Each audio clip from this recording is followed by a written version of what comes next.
News 18 India.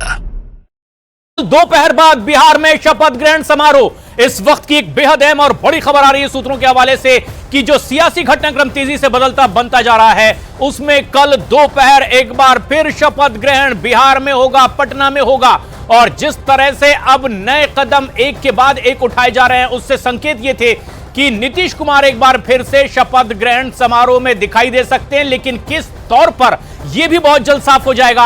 एक नया समीकरण, नए साथियों के साथ नई सरकार बनाने के लिए, और ऐसा करने वाले ये पहले मुख्यमंत्री हो सकते हैं। एक नया रिकॉर्ड बनाने की तैयारी में नीतीश कुमार 9वीं बार मुख्यमंत्री पद की शपथ लेने के लिए तैयार, और यह शपथ ग्रहण कल हो सकता है। चंद्रमोहन, कल हो सकता है शपथ ग्रहण, क्या तमाम तैयारियां मुकम्मल? बिल्कुल, देखिए न्यूज़ 18 इंडिया कल ही बताया था कि 28 तारीख को शपथ ग्रहण की तैयारी चल रही है, और अभी जो जानकारी सूत्रों से मिली है उसमें ये कहा जा रहा है कि दोपहर बाद ये शपथ ग्रहण की तैयारी हो रही है। और उसी कड़ी में आज अब से थोड़ी देर पहले राधा मोहन सिंह यहाँ पर पहुँचे थे राजभवन में राज्यपाल से मिलने, और कल देर रात 9 बजे के करीब में 3 वरीय अधिकारी जो बिहार सरकार में है वो राजभवन पहुंचे थे, और राजभवन के अधिकारियों के साथ मीटिंग हुई और रूपरेखा तैयार की गई कि शपथ ग्रहण कितने बजे होना है और साथ ही उसके लिए क्या क्या तैयारियां करनी होगी। तो न्यूज़ 18 इंडिया ने कल ही बताया था कि 28 तारीख को नीतीश कुमार के नए मंत्रिमंडल का शपथ होना है नए गठबंधन के साथ, और वो अभी जो जानकारी मिली है उसके मुताबिक कल दोपहर के बाद की तैयारी चल रही है, जब नीतीश कुमार एक बार फिर से राजभवन पहुंचेंगे, इस्तीफा देंगे और उसके बाद फिर नए गठबंधन के साथ वो मुख्यमंत्री पद का शपथ लेंगे।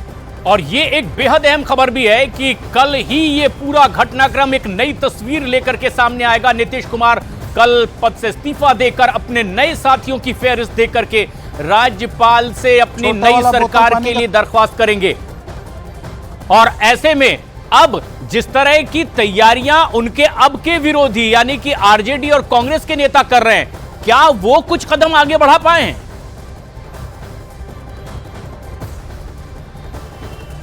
बिल्कुल, देखिए उधर भी तैयारी चल रही है। कल दोपहर के बाद से ही जैसे ही यह जानकारी सामने आई है कि नीतीश कुमार अब जिस अभी गठबंधन में वो हैं उसके साथ नहीं रहेंगे, उसके बाद से ही लालू यादव ने कमान संभाल ली है, और पहले उन्होंने कांग्रेस के विधायकों से बात की, अपने करीबी नेताओं से बात की, और इसके साथ ही हिंदुस्तानी आवामी मोर्चा जो जीतन राम मांझी की पार्टी है उनसे भी बात करने की कोशिश की गई कि अगर ज़रूरत पड़ती है उनको सरकार बनाने के लिए तो क्या जीतन राम मांझी आने के लिए तैयार हैं। उसके लिए उन्होंने उनके बेटे जो संतोष सुमन हैं उनको डिप्टी सीएम बनाने का भी ऑफर दिया है, लेकिन बिल्कुल संतोष सुमन ने साफ तौर पर न्यूज़ 18 इंडिया से बात करते हुए मना कर दिया। हालांकि लालू यादव अभी भी इस कवायद में लगे हुए हैं, और इसी को लेकर उन्होंने आज सुबह सुबह दावा किया है कि उनके पास पूरा बल और साथ ही जो नंबर हैं विधायक के सरकार बनाने के लिए वो मौजूद हैं। हाँ। ऐसे में वो इंतजार कर रहे हैं कि नीतीश कुमार कब इस्तीफा देंगे।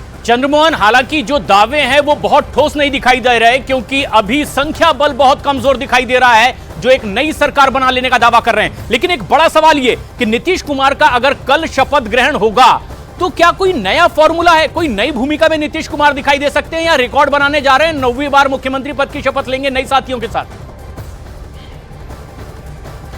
बिल्कुल, देखिए अब तक जो जानकारी छनकर सामने आई है उसमें तो साफ तौर पर दिख रहा है कि नीतीश कुमार किसी नई भूमिका में नहीं बल्कि उसी मुख्यमंत्री की भूमिका में रहेंगे, और ये नया रिकॉर्ड भी तैयार होगा बिहार में कि नीतीश कुमार फिर से एक बार मुख्यमंत्री पद का शपथ लेंगे। हाँ, इतना ज़रूर है कि जो मंत्रिमंडल है उसका स्वरूप बदला हुआ नज़र आ सकता है, क्योंकि 2 डिप्टी सीएम इस बार बीजेपी की तरफ से जो जानकारी मिली है उसमें होंगे, और साथ ही अन्य मंत्रिमंडल में क्या नए चेहरे आते हैं या नीतीश कुमार के साथ इससे पहले की सरकार में जब एनडीए की गठबंधन थी वो सभी मंत्री शामिल होते हैं। इस पर अभी मंथन चल रहा है, और यह कल तक साफ हो जाएगा कि कितने मंत्रिमंडल में मंत्री साथ में शपथ लेते हैं, और अभी जो तैयारी है वो कितने लोगों की है।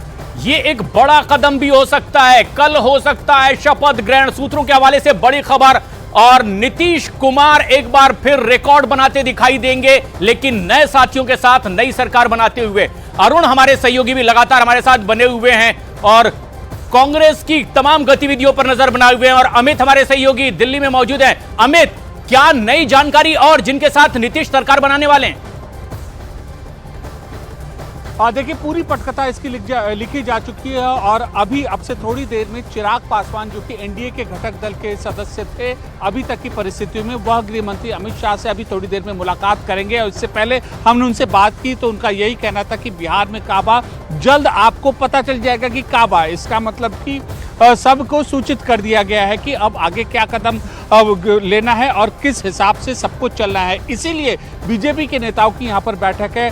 गृह मंत्री अमित शाह ने चिराग पासवान से मुलाकात की। हालांकि उन्होंने कल ही समय मांगा था, कल उनको समय नहीं मिला था। आज संभवतः उनकी अब मुलाकात ये प्रस्तावित है, पहली चीज़। और दूसरी चीज़, सारे घटक दलों को यह सूचित कर दिया गया कि कब पत्ते खोलने हैं, क्या करना है, कहाँ उनकी मौजूदगी होनी है, सबको यह सूचित कर दिया गया है। जी